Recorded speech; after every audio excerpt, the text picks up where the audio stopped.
여러분 안녕하세요. 아이러브9입니다.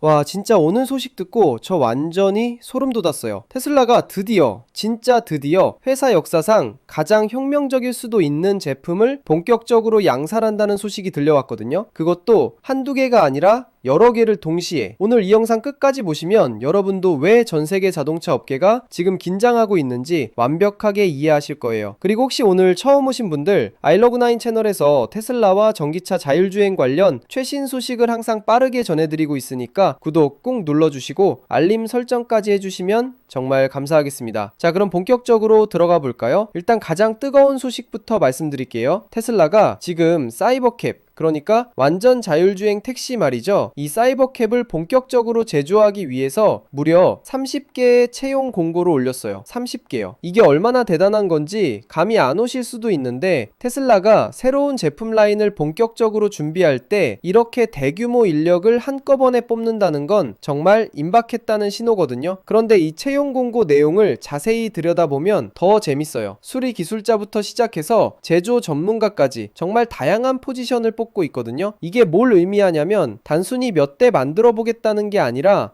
진짜 대량 생산 체제를 구축하겠다는 거예요. 프로토타입 수준이 아니라 실제로 도로에 수만 대를 투입할 준비를 하고 있다는 얘기죠. 그리고 여기서 중요한 포인트 하나, 이 모든 채용이 어디서 이루어지고 있는지 아세요? 바로 텍사스 오스틴이에요. 테슬라의 기가팩토리 텍사스가 있는 바로 그곳이죠. 여러분 혹시 기억하시나요? 일론 머스크가 테슬라 본사를 캘리포니아에서 텍사스로 옮긴 거, 그때만 해도 사람들이 왜 굳이? 라고 했었는데 지금 보니까 이미 다 계획이 있었던 거예요. 텍사스에 있는 거대한 공장에서 사이버캡을 쏟아낼 준비를 하고 있었던 거죠. 그런데 잠깐, 사이버캡이 정확히 뭔지 모르시는 분들도 계실 것 같아서 제가 좀 자세히 설명해 드릴게요. 사이버캡은 테슬라가 야심차게 준비하고 있는 완전 자율주행 택시예요. 그런데 이게 그냥 일반 자율주행 택시가 아니에요. 여러분 진짜 깜짝 놀라실 준비하셔야 하는데요. 이 차에는 핸들이 없어요. 페달도 없어요. 네, 맞습니다. 운전대도 없고 브레이크 페달도 없고 엑셀도 없어요. 왜냐하면 애초에 사람이 운전할 필요가 전혀 없는 차로 설계된 거거든요. 완전히 자율주행만을 위해 최적화된 차량이에요. 이게 얼마나 혁명적이냐면 지금까지 우리가 알고 있던 모든 자동차의 개념을 완전히 뒤집는 거예요. 일론 머스크가 지난주에 있었던 실적 발표 컨퍼런스 콜에서 이 부분을 엄청 강조했어요.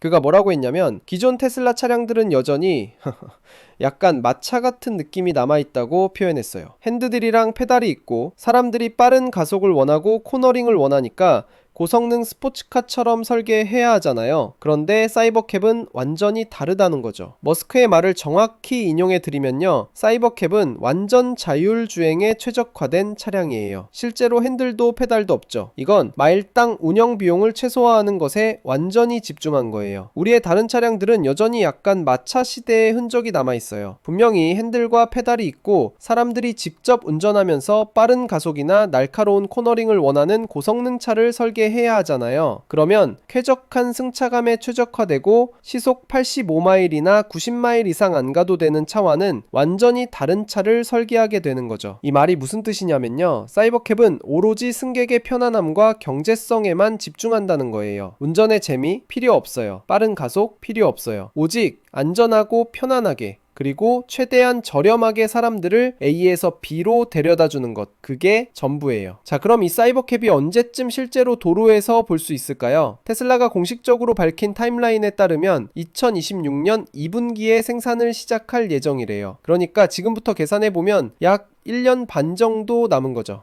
와, 근데 진짜 1년 반 뒤면 핸들 없는 자율주행 택시가 도로를 달리고 있을 거라는 게 실감이 안 나지 않으세요? 저는 솔직히 이게 좀 SF 영화 같다는 생각도 들어요. 근데 테슬라는 진짜로 이걸 해내려고 하고 있어요. 물론 여러분도 아시다시피 테슬라가 항상 발표한 일정을 정확히 지키는 건 아니에요. 이 기사에서도 마지막에 언급하고 있듯이 테슬라가 다른 프로젝트들에서 그랬던 것처럼 일정이 늦어질 가능성도 항상 있다고 하더라고요. 네, 맞는 말이에요. 테슬라 타임이라는 게 있잖아요. 일론 머스크가 말하는 시간은 우리가 생각하는 시간보다 좀 더 미래지, 향적이라고 해야 할까요? 하지만요, 이번에는 좀 다른 것 같아요. 왜냐하면 이미 구체적인 준비가 엄청나게 진행되고 있거든요.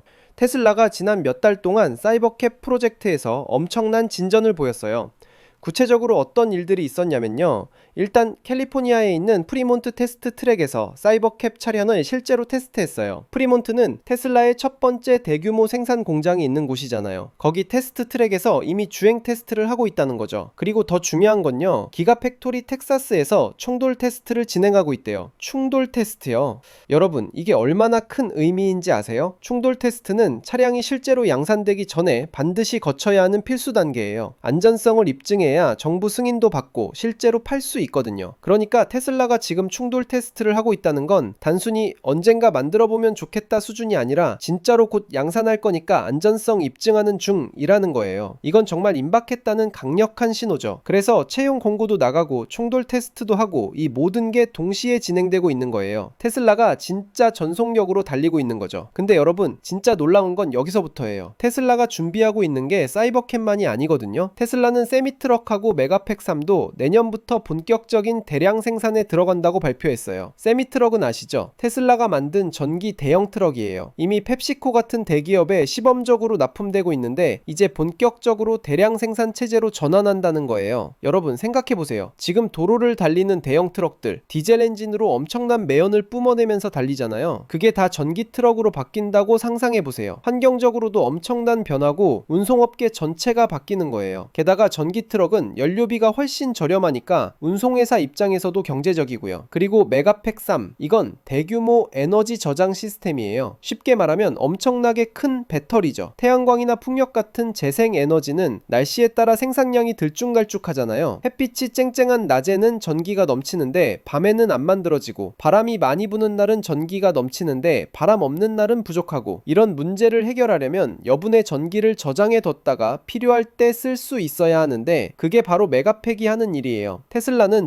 이미 메가팩 1, 2를 출시했었고 이제 메가팩 3가 나오는 거예요. 당연히 더 용량도 크고 효율도 좋아진 버전이겠죠? 이것도 내년부터 대량 생산 체제로 들어간다고 하니까 진짜 테슬라가 전방위적으로 사업을 확장하고 있는 거예요. 근데 여기서 한번 생각해봐야 할 게 있어요. 왜 테슬라는 사이버캡 세미 메가팩 3을 거의 동시에 양산하려고 하는 걸까요? 이게 그냥 우연이 아니에요. 다 연결되어 있어요. 일단 사이버캡부터 볼게요. 이건 자율주행 택시 네트워크를 만들겠다는 거잖아요. 테슬라는 이미 전 세계에 수백만 대의 차를 팔았고 그 차들이 모두 자율주행 하드웨어를 탑재하고 있어요. 앞으로 소프트웨어 업데이트만으로 완전 자율주행이 가능해지면 차 주인들이 자기 차를 테슬라 네트워크에 등록해서 택시로 활용할 수 있게 된다는 게 테슬라의 비전이에요. 그런데 여기에 사이버캡 같은 전용 자율주행 택시를 추가하면 네트워크가 훨씬 더 빠르게 확장되겠죠. 게다가 사이버캡은 운영 비용이 마일당 최소화되도록 설계됐으니까 우버나 리프트 같은 기존 차량 공유 서비스보다 훨씬 저렴하게 서비스를 제공할 수 있을 거예요. 그리고 세미트럭은요, 이건 물류 혁명이에요. 테슬라가 자체적으로 물류 능력을 강화할 수도 있고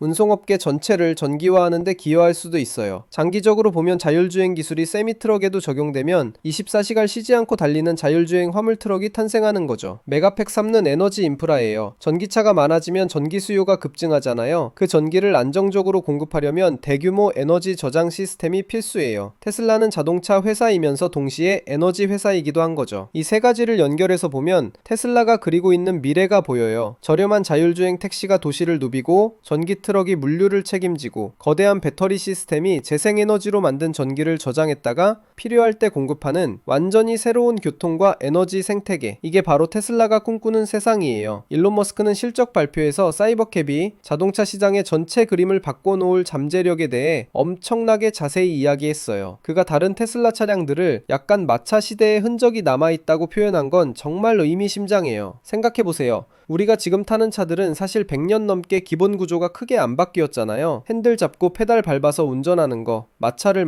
대신 엔진으로 움직이게 만든 것과 본질적으로 크게 다르지 않아요. 전기 모터로 바뀌고 자동화 기능이 추가되긴 했지만 여전히 사람이 운전할 수 있게 설계되어 있죠. 그런데 사이버캡은 그 틀을 완전히 깨버리는 거예요. 운전이라는 개념 자체를 없애버리는 거죠. 이건 단순히 기술적 진보가 아니라 우리가 교통수단을 대하는 방식 자체를 바꾸는 거예요. 머스크가 강조한 마일당 운영비용 최소화도 엄청 중요한 포인트예요. 지금 우리가 차를 소유하는 데 드는 비용 생각해보세요. 차값, 보험료, 유류비, 주차비, 정비비 진짜 어마어마하잖아요. 근데 만약에 정말 저렴한 자율주행 택시가 생겨서 내가 필요할 때마다 불러서 타기만 하면 된다면 차를 소유할 필요가 없어지는 거죠. 이게 얼마나 혁명적이냐면 도시 전체가 바뀔 수 있어요. 지금 도시에 엄청난 공간이 주차장으로 쓰이고 있잖아요. 그 공간이 다 쓸모 없어지는 거예요. 공원으로 만들 수도 있고 주택으로 만들 수도 있고 상업시설로 만들 수도 있어요. 그리고 교통체증도 획기적으로 줄어들 수 있어요. 왜냐하면 자율주행 차량들이 훨씬 더 효율적으로 도로를 이용할 수 있거든요. 서로 통신하면서 최적의 경로를 찾고 신호등도 스마트하게 조절하고 불필요한 정체를 최소화할 수 있죠. 물론 테슬라가 넘어야 할 산도 많아요. 일단 규제 문제가 있죠. 핸들도 페달도 없는 차를 일반 도로에서 운행하려면 정부 승인이 필요한데 이게 쉽지 않아요. 안전성을 완벽하게 입증해야 하고 사고가 났을 때 책임 소재도 명확히 해야 하고 기존 교통법규도 많이 바꿔야 해요. 그리고 기술적으로도 완전 자율주행이 정말로 모든 상황에서 완벽하게 작동할 수 있는지 증명해야 해요. 비 오는 날, 눈 오는 날, 안개 낀 날, 복잡한 도심 공사 구간, 온갖 예상치 못한 상황에서도 사람보다 더 안전하게 운전할 수 있어야 하거든요. 그리고 경쟁도 만만치 않아요. 웨이모는 이미 샌프란시스코와 피닉스에서 자율주행 택시 서비스를 하고 있고 크루즈도 개발을 계속하고 있고 중국의 바이두나 다른 스타트업들도 자율주행 택시 시장에 뛰어들고 있어요. 하지만 테슬라에게는 남들이 없는 엄청난 장점이 있어요. 바로 이미 수백만 대의 차량이 도로를 달리면서 데이터를 수집하고 있다는 거예요. 테슬라 차량들은 매일매일 실제 도로에서 수십억 마일을 주행하면서 온갖 상황의 데이터를 실시간으로 모으고 있어요. 이 데이터로 인공지능을 훈련시키는 거죠. 이건 다른 회사들이 따라올 수 없는 어마어마한 경쟁 우위예요. 기사 마지막 부분에서 언급했듯이 테슬라가 일정을 늦춘 전력이 있는 건 사실이에요. 사이버트럭도 원래 계획보다 한참 늦게 나왔고 로드스터 2도 아직까지 안 나왔고 FSD 완전 자율주행도 계속 곧 나온다고 하면서 몇 년째 개발 중이죠. 솔직히 말해서 일론 머스크의 타임라인은 항상 좀 낙관적이에요. 아니, 엄청 낙관적이죠. 그래서 테슬라 타임이라는 말도 생겼잖아요. 일론이 1년이라고 하면 2년, 2년이라고 하면 3년 정도로 생각하라는 우스갯소리도 있고요. 하지만요, 이번에는 좀 다른 것 같아요. 왜냐하면 이미 구체적인 준비가 너무 많이 진행됐거든요. 30개 체형 공고 충돌 테스트 진행 테스트 트랙 주행. 이건 단순히 언젠가 만들어보면 좋겠다는 수준이 아니라 진짜 만들고 있다는 증거들이에요. 게다가 테슬라는 이제 예전보다 훨씬 더 경험이 많아졌어요. 모델3 모델 Y를 대량 생산하면서 제조 노하우를 엄청나게 쌓았고 기가팩토리도 여러 곳에 운영하고 있고 배터리 기술도 계속 발전시키고 있어요. 사이버트럭도 이제 양산하고 있잖아요. 그러니까 사이버캡을 만드는 것도 예전보다는 훨씬 더 수월할 거예요. 물론 100% 확신할 수는 없죠. 2026년 2분기가 2026년 4분기가 될 수도 있고 심지어 2027년이 될 수도 있어요. 하지만 중요한 건 이게 정말로 일어나고 있다는 거예요. 언젠가는 우리가 핸들 없는 자율주행 택시를 타게 될 거고 그날이 생각보다 가까이 와 있다는 거죠. 진짜 상상해보세요. 2026년 아니 2027년이든 2028년이든 조만간 여러분이 스마트폰으로 사이버캡을 불러요. 몇 분 뒤에 핸들도 페달도 없는 차가 조용히 여러분 앞에 멈춰요. 문이 자동으로 열리고 여러분은 편안하게 앉아서 목적지를 확인만 하면 돼요. 차는 스스로 알아서 안전하게 목적지까지 데려다줘요. 비용은 우버나 택시보다 훨씬 저렴해요. 왜냐하면 운전기사 인건비가 없고 차량 자체가 운영비용 최소화를 위해 설계됐으니까요. 아마 지금 대중교통 요금과 비슷하거나 조금 더 비싼 수준이 될 거예요. 그러면서도 훨씬 편하고 빠르고 프라이버시도 보장되죠. 그렇게 되면 정말 많은 사람들이 차를 소유할 필요가 없어져요. 특히 도시에 사는 사람들은요. 주차 걱정도 없고 보험료 걱정도 없고 정비 걱정도 없고 차값 때문에 대출받을 필요도 없어요. 필요할 때마다 불러서 타기만 하면 되는 거죠. 노인분들이나 장애인분들에게도 엄청난 혜택이에요. 운전 못해서 이동이 불편했던 분들이 자유롭게 이동할 수 있게 되는 거죠. 그리고 음주운전 사고도 극적으로 줄어들 거예요. 왜냐하면 애초에 운전을 안 하니까요. 환경적으로도 엄청나게 좋아요. 일단 전기차니까 배기가스가 없고 거기다가 차량 공유가 활성화되면 전체적으로 필요한 차량 대수가 줄어들어요. 지금은 대부분의 차들이 하루에 90% 이상의 시간을 주차장에 세워져 있잖아요. 엄청난 낭비죠. 근데 자율주행 택시는 하루 종일 계속 사람들을 태우고 다니니까 같은 수의 사람을 이동시키는데 필요한 차량 대수가 훨씬 줄어들어요. 그리고 교통사고도 엄청나게 줄어들 거예요. 현재 교통사고의 90% 이상이 사람의 실수 때문에 발생한다고 해요. 졸음운전, 음주운전, 과속, 부주의 이런 게 다 없어지는 거죠. 자율주행 시스템은 졸지도 않고 술 마시지도 않고 스마트폰 보지도 않고 화내지도 않아요. 항상 100% 집중해서 360도 모든 방향을 동시에 감시하고 있어요. 물론 걱정되는 부분도 있어요. 많은 분들이 그럼 택시기사, 트럭 운전사, 대리운전 기사님들은 어떻게 되는 거냐고 물어보세요. 맞아요. 이건 진짜 심각하게 고민해야 할 문제예요. 전 세계적으로 수천만 명이 운전을 직업으로 하고 계시거든요. 이분들의 생계가 걸린 문제예요. 그래서 자율주행 기술의 도입은 아마 점진적으로 이루어질 거예요. 한꺼번에 모든 차가 자율주행으로 바뀌는 게 아니라 천천히 일정 지역부터 시작해서 확대될 거고, 그 과정에서 사회적 안전망도 함께 마련되어야 해요. 그리고 새로운 일자리도 생겨요. 자율주행 차량을 관리하고 유지보수하는 사람들, 충전 인프라를 관리하는 사람들, 자율주행 시스템을 모니터링하고 개선하는 엔지니어들, 데이터를 분석하는 전문가들.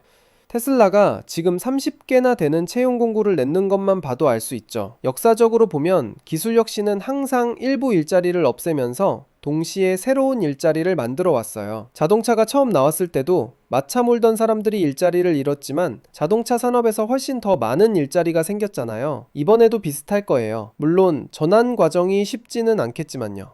자, 이제 세미트럭 얘기를 좀 더 해볼까요? 사실 세미트럭도 진짜 엄청난 게임 체인저예요. 여러분, 고속도로 달리다 보면 대형 트럭들 엄청 많이 보시죠? 우리가 쓰는 거의 모든 물건들이 트럭으로 운송돼요. 음식, 옷, 전자제품, 가구, 뭐든지요. 그런데 이 트럭들이 디젤을 태우면서 엄청난 양의 온실가스를 배출하고 있어요. 테슬라 세미는 완전히 전기로 움직여요. 배기가스 제로. 그리고 운영 비용도 훨씬 저렴해요. 디젤 값이 얼마나 비싼지 아시죠? 대형 트럭은 연료비가 어마어마하거든요. 근데 전기로 충전하면 비용이 절반 이하로 떨어져요. 게다가 성능도 대단해요. 테슬라가 발표한 스펙을 보면 완충 시 500마일을 갈 수 있대요. 그러니까 약 800km죠. 이 정도면 대부분의 물류 운송에 충분한 거리예요. 그리고 가속도 일반 디젤 트럭보다 훨씬 빨라요. 언덕길도 훨씬 쉽게 올라가고요. 펩시코가 이미 테슬라 세미를 사용하고 있는데요. 엄청 만족한다고 해요. 연료비 절감 효과가 어마어마하고 운전기사분들도 훨씬 조용하고 승차감이 좋아서 좋아하신대요. 그리고 정비도 훨씬 간단해요. 전기 모터는 디젤 엔진보다 고장날 부품이 훨씬 적거든요. 테슬라가 내년부터 세미를 대량 생산한다는 건 이제 본격적으로 물류업계가 전기화된다는 신호예요. 아마 다른 트럭 제조사들도 서둘러서 전기 트럭을 내놓을 거예요. 안 그러면 경쟁에서 뒤처지니까요. 그리고 장기적으로는 세미에도 자율주행 기술이 적용될 거예요. 그럼 진짜 혁명이 일어나는 거죠. 24시간 쉬지 않고 달리는 자율주행 화물 트럭. 운전기사가 쉬어야 할 시간도 없고 사고 위험도 줄고 운송 효율은 극대화되고 물류 비용이 획기적으로 줄어들면 우리가 사는 모든 물건값이 내려갈 수도 있어요. 그리고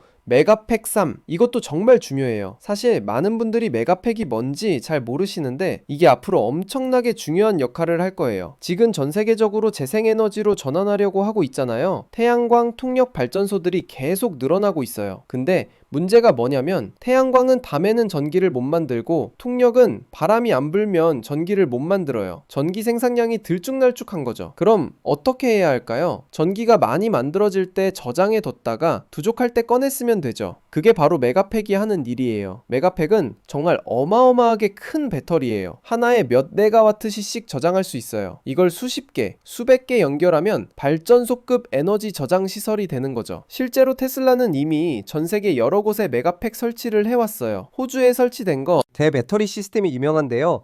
정전을 방지하고 전력망을 안정화시키는데 엄청난 효과를 보고 있대요. 메가팩 3가 나오면 더 큰 용량에 더 효율적이고 더 저렴해질 거예요. 그럼 재생에너지 발전소마다 메가팩을 설치할 수 있게 되고 전력망이 훨씬 안정적이 되는 거죠. 그리고 이게 전기차 충전과도 연결돼요. 전기차가 많아지면 전기 수요가 엄청나게 늘어나잖아요. 특히 저녁 시간대에 다들 퇴근하고 집에서 충전하면 전력망의 부담이 어마어마해요. 근데 메가팩 같은 저장 시스템이 있으면 낮에 태양광으로 만든 전기를 저장해뒀다가 저녁에 충전해 쓸 수 있는 거예요. 테슬라는 단순히 자동차 회사가 아니에요. 에너지 회사이기도 해요. 태양광 패널 만들고 배터리 만들고 전기차 만들고 전체 에너지 생태계를 구축하고 있는 거죠. 이게 테슬라의 진짜 비전이에요. 그리고 이 모든 게 텍사스에서 일어나고 있다는 것도 흥미로워요. 테슬라의 기가팩토리 텍사스는 정말 어마어마한 규모예요. 실제로 보신 분들 말로는 입이 안 다물어진대요. 일론 머스크가 왜 캘리포니아에서 텍사스로 본사를 옮겼는지 이제 이해가 되시죠? 캘리포니아는 규제도 많고 부동산도 비싸고 세금도 높아요. 반면에 텍사스는 땅도 넓고 세금도 낮고 규제도 덜해요. 거대한 공장을 짓고 새로운 기술을 실험하기에 훨씬 좋은 환경이죠. 기가팩토리 텍사스에서는 이미 모델 Y를 생산하고 있고 사이버 트럭도 만들고 있어요. 그리고 이제 사이버캡까지. 여기에 세미트럭 생산 라인도 들어올 가능성이 높아요. 30개의 채용 공고가 다 텍사스 오스틴 지역이라는 것도 이걸 뒷받침해요. 테슬라가 기가팩토리 텍사스를 미래 제조업의 중심으로 만들려고 하는 거예요. 그리고 텍사스는 지리적으로도 좋아요. 미국 중남부에 위치해서 전국으로 차량을 배송하기에 유리하고 멕시코와도 가까워서 부품 수급도 용이해요. 게다가 텍사스에는 우주항공 산업도 많이 발달해 있어서 고급 기술 인력들도 많아요. 아마 앞으로 몇 년 안에 기가팩토리 텍사스는 테슬라의 가장 중요한 생산기지가 될 거예요. 아니, 이미 되고 있는 중이에요. 근데 많은 분들이 가장 궁금해하시는 게 있죠. 자율주행 정말 안전한 거야? 솔직히 이게 제일 중요한 질문이에요. 현재 테슬라의 오토파일럿이나 FSD는 아직 완전하지 않아요. 가끔 사고도 나고 오작동도 있어요. 그래서 항상 운전자가 감시하고 있어야 한다고 강조하고 있죠. 하지만 테슬라는 계속 발전하고 있어요. 매번 소프트웨어 업데이트를 통해서 성능이 개선되고 있고 실제 도로에서 수집한 방대한 데이터로 인공지능을 훈련시키고 있어요. 테슬라가 발표한 데이터에 따르면 오토파일럿을 켜고 운전할 때가 끄고 운전할 때보다 사고율이 훨씬 낮대요. 물론 이 데이터를 어떻게 해석해야 하는지에 대해서는 논란도 있어요. 오토파일럿은 주로 고속도로 같은 비교적 안전한 환경에서 사용되니까요. 하지만 장기적으로 보면 자율주행이 사람보다 안전할 수밖에 없어요. 왜냐하면 컴퓨터는 졸지 않고 술 마시지 않고 화내지 않고 딴 생각하지 않거든요. 360도 모든 방향을 동시에 보고 레이더와 센서로 수백 미터 밖까지 감지하고 밀리초 단위로 반응해요. 물론 완벽하게 만들기까지는 시간이 걸릴 거예요. 그래서 사이버캡도 처음에는 제한된 지역에서만 운행될 가능성이 높아요. 날씨가 좋고 도로 상태가 좋고 지도 데이터가 완벽한 곳부터 시작해서 점점 확대하는 거죠. 그리고 규제 문제도 만만치 않아요. 핸들도 페달도 없는 차를 일반 도로에서 운행하려면 엄청난 규제 승인 절차를 거쳐야 해요. 미국에서는 각 주마다 법이 다르고 연방 정부의 승인도 필요해요. 캘리포니아나 애리조나처럼 자율주행의 우호적인 주도 있지만 보수적인 주들도 많아요. 그리고 사고가 났을 때 책임 문제도 명확히 해야 해요. 자율주행차가 사고를 냈을 때 차 주인이 책임을 져야 하나요? 테슬라가 책임을 져야 하나요? 소프트웨어 개발자가 책임을 져야 하나요? 이런 법적 문제들이 아직 명확하게 정리되지 않았어요. 보험 문제도 있어요. 자율주행 차량의 보험은 어떻게 책정해야 할까요? 아마 처음에는 보험료가 비쌀 거예요. 데이터가 충분하지 않으니까요. 하지만 시간이 지나서 자율주행이 정말 안전하다는 게 입증되면 보험료가 오히려 지금보다 훨씬 낮아질 수도 있어요. 테슬라는 이미 정부기관들과 긴밀하게 협력하고 있을 거예요. 안전성 데이터를 제공하고 파일럿 프로그램을 진행하고 법규 제정에 협력하면서요. 이런 과정이 순탄하지는 않겠지만 결국에는 해결될 거예요. 테슬라만 자율주행 택시를 준비하는 게 아니에요. 이미 말씀드렸듯이 웨이모는 실제로 서비스를 하고 있어요. 구글의 모회사 알파벳이 소유한 웨이모는 샌프란시스코와 피닉스에서 이미 수년째 자율주행 택시를 운영하고 있거든요. 웨이모의 차량은 제규어 전기차를 개조한 건데 역시 사람이 운전하지 않아요. 다만 안전을 위해서 비상시 개입할 수 있는 안전 요원이 타고 있는 경우도 많아요. 하지만 점점 완전 무인으로 가고 있어요. 사용자 반응도 꽤 좋대요. 안전하고 편하다는 평이 많아요. 물론 가끔 이상한 행동을 해서 웃긴 영상이 SNS에 올라오기도 하지만요. 예를 들어서 주차장에서 계속 빙글빙글 돈다거나 공사 구간에서 우왕좌왕 한다거나 크루즈는 GM의 자율주행 자회사인데요. 한때 샌프란시스코에서 서비스를 했다가 작년에 심각한 사고가 나서 서비스를 중단했어요. 지금은 안전성을 개선하느라 재정비 중이에요. 이것만 봐도 자율주행이 얼마나 어려운 기술인지 알 수 있죠. 중국에서는 바이두의 아폴로 고가, 베이징이나 상하이 같은 대도시에서 자율주행 택시 서비스를 하고 있어요. 중국은 정부 주도로 자율주행을 적극 지원하고 있어서 어쩌면 테슬라보다 먼저 대규모로 확산될 수도 있어요. 그런데 테슬라의 강점은 뭐냐면 이미 수백만 대의 차량이 도로에서 데이터를 모으고 있다는 거예요. 웨이모나 크루즈는 기껏해야 수천 대 수준이거든요. 데이터가 많으면 많을수록 인공지능은 더 똑똑해져요. 이게 테슬라의 엄청난 경쟁 우위예요. 자, 그럼 결론적으로 테슬라가 정말 2026년 2분기에 사이버캡 센세이션을 시작할 수 있을까요? 솔직히 말하면 100% 확신할 수는 없어요. 테슬라의 역사를 보면 일정이 늦어지는 경우가 많았으니까요. 그리고 자율주행 기술도 아직 완벽하지 않고 규제 승인도 받아야 하고 해결해야 할 문제들이 많아요.